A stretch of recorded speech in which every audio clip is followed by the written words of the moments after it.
as well as Spurs. There was rumours of other clubs coming in for you over your career. We mentioned Chelsea earlier on. I've also heard Liverpool at one time were sniffing around. How true and how close were those moves, Matt?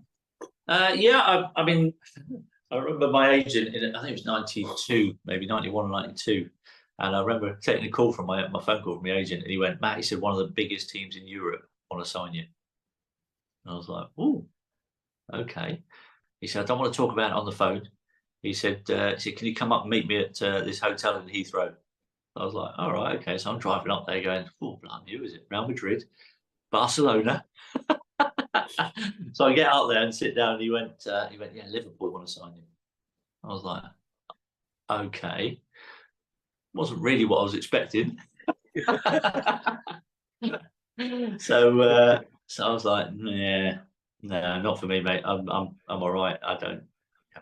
I quite like the weather down here. I don't really want to go. Don't really want to go that far north.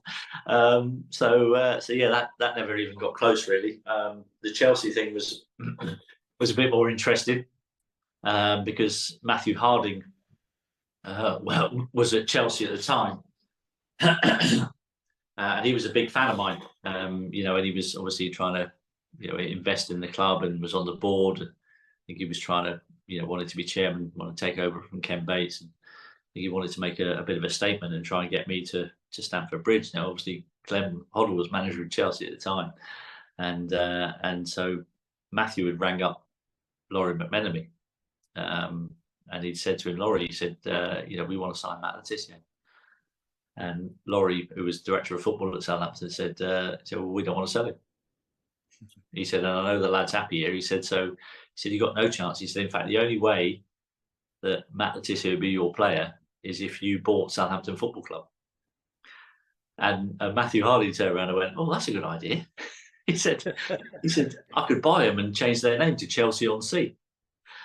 And so with that, the phone call ended. Laurie thought nothing more of it until a couple of days later. And in the post, he got a cheque from Matthew Harding. And on it had Chelsea-on-Sea. It was made out to Chelsea-on-Sea for £7 million, which was a lot of money in 1995.